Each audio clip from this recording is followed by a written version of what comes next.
Para adentrarnos acertadamente en el planteamiento que ofrece Haraway en el capítulo Las mujeres en el circuito integrado, haremos un repaso del contexto con el fin de descifrar el título de este fragmento. Al hablar del circuito integrado, hablamos de un espacio metafórico en el que las fronteras se rompen, volviéndose una red interconectada de conceptos que antes parecían no relacionados. Como explica Haraway, ahí es donde nace el cyborg en sí mismo, como el descendiente traidor del capitalismo y militarismo.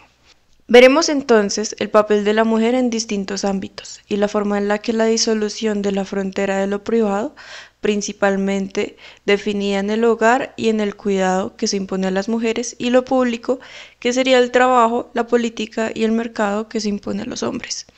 La separación entre ambos conceptos excluía de espacios políticos y laborales a las mujeres. Justificaba la desigualdad y se basaba en el esencialismo, la idea de que ser mujer es una característica natural que nos empuja a cuidar, a satisfacer necesidades afectivas y físicas, a mantenernos en lo invisible, en lo privado. El hogar. En el artículo Mom Care, aplicación móvil para madres cabeza de hogar, una solución desde la ingeniería de sistemas, encontramos la siguiente información disponible. Según datos del Departamento Administrativo Nacional de Estadística, DANE, de 2022 y 2023, un 40.7% de los hogares colombianos son encabezados por mujeres, de las cuales 74.2% no cuentan con cónyuge. Esto se traduce a que un 32.7% de estos hogares monoparentales tienen hijos menores que requieren cuidados, sumando un total de 1.405.479 mujeres responsables tanto del hogar como del cuidado de sus hijos pequeños. Esta situación se agrava por la brecha salarial y la tasa de desempleo de las mujeres, siendo esta última el 14.1% frente al 9.0% de los hombres según la gran encuesta de hogares del DANE. Además de la brecha salarial general entre hombres y mujeres, que es del 12.9%, lo que implica que por cada 100 pesos que un hombre gana, una mujer gana 87.1 pesos según la GEIH. Ya no se trata únicamente del trabajo doméstico sin paga, sino de la exigencia en ambos ámbitos. Exigirle a una mujer un perfecto desempeño laboral, incluso con la evidente brecha salarial, mientras espera que cumpla el estereotipo de madre cuidadora capaz de cumplir todas las necesidades de su núcleo familiar. Similar es a lo que se genera con el teletrabajo, donde las horas laborales se extienden y el espacio de descanso de privacidad se convierte en un lugar monitorizado, vigilado, acción y consumo. El hogar ya no es un lugar seguro, porque la falta de privacidad desemboca en unas profundas ansias de permanecer invisibles. Mercado. Los trabajos domésticos también se ven afectados por los avances tecnológicos. Salen al mercado diferentes tipos de utensilios electrónicos que prometen ayudar y liberar en el terreno del mantenimiento del hogar.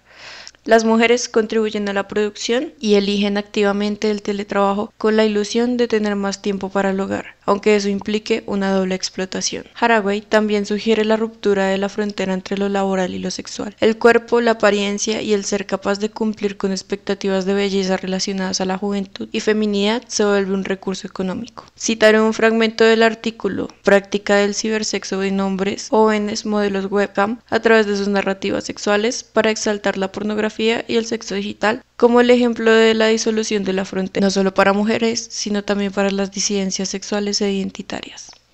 Iniciando por un cuerpo biológico, este debe contener órganos reproductores y tener funcionando los sentidos de la vista y el tacto principalmente, y el oído como opcional. El cuerpo también entra a ser un actante, porque dentro del sistema cibersexual funciona como motor de representación de los píxeles en una pantalla que al final es lo que los participantes consumen a través de la vista. No huelen, ni puede ser degustado, solo observados y oídos. Por lo tanto, el cuerpo solo es actante más dentro del cibersexo, que sin una pantalla no podría proveer de placer a sus visitantes. Como del mismo modo, la pantalla sin un cuerpo biológico con conciencia no puede proveer al cibersexo, como sí pasa en la pornografía pregrabada, donde el cuerpo se somete a un acto performativo, lo graba en formato de video y luego queda a disposición de quien lo pueda reproducir. Según Haraway, el cyborg es un ser contradictorio pero responsable y parcial. Habita el circuito, lo tensiona y cuestiona desde sus contradicciones,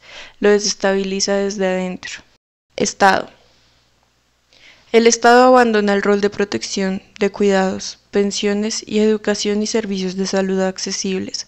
Afecta directamente a las mujeres y las presiona a tomar el papel de cuidadoras, que sería igual a trabajo no remunerado. Aumenta el control de datos, de cámaras, el seguimiento a grupos poblacionales, a la par de experimentar la construcción de enemigos abstractos, explicados en la instrumentalización de la psicología, como humillar, estigmatizar y categorizar a las disidencias para avergonzarlas por su diferencia, presionándolas a seguir el canon. Con la era digital, la generación nacida en la última década presenta un nuevo temor relacionado a la falta de privacidad, a la constante exposición accidental o no occidental en redes sociales. Veremos un fragmento de la introducción del video de la creadora de contenido de YouTube, Online Mami, titulado La generación Z, el cringe y la ultraderecha conservadora, que indaga más a fondo en esta explicación, dando respuesta al carácter cerrado y de autocensura de dicha generación. En nombre de evitar el ridículo, de evitar la posibilidad de dar cringe, terminan abrazando modelos que eliminan completamente la posibilidad de la disidencia, porque el que se sale del molde da cringe, y el que da cringe es excluido. En esta lógica, la vergüenza funciona como mecanismo de control. Y ahí es cuando este fenómeno adolescente empieza a parecerse a una mecánica de control y de poder. Foucault se hace un festín.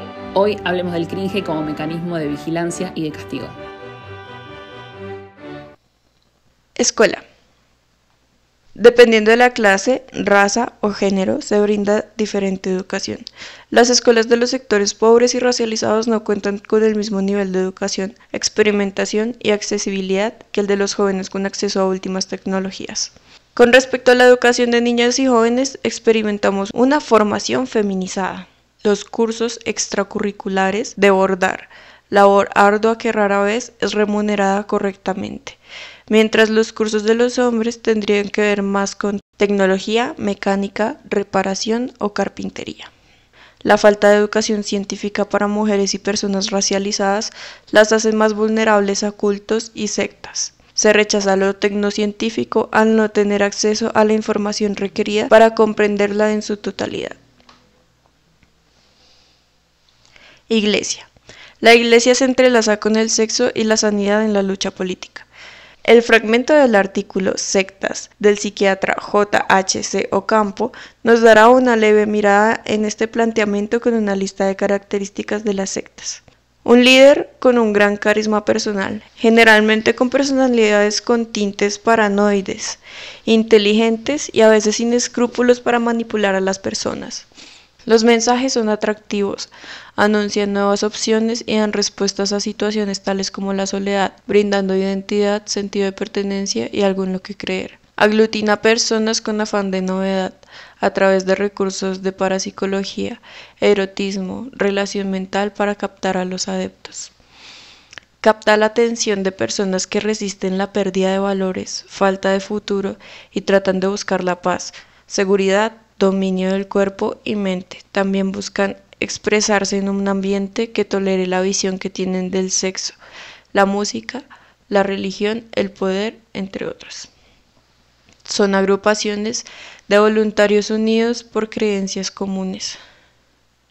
Se impregnan de un sentido centroeclesiástico de no integración, conducta determinada por proselitismo activo. Puede degenerar en grupos elitistas, fanáticos o intolerantes. Indican gérmenes de potencia de conflictos y de subversión social, apariencia de estabilidad, necesidades económicas, poder político, afirmación del yo, conservación del grupo social, pérdida del libre albedrío, sometimiento incondicional a líderes. Cyborgs, un mito de identidad política. Llegamos a la conclusión, la parte final del manifiesto de Haraway y el presente audiovisual. El cyborg es un mito político, se adhiere a la ironía del acoplamiento de las contradicciones. El cyborg es un ser de imaginación utópica. Si bien es gracias al capitalismo que el cyborg llega a ser cyborg, este es capaz de imaginar el mundo sin las afirmaciones como la naturaleza es un recurso de la cultura, la mujer es un recurso del hombre, lo múltiple es un recurso de la unidad, el animal es un recurso del ser humano, La máquina es un recurso del ser humano, o sea, es capaz de imaginar un mundo sin este orden de dominación. Es un mito de resistencia.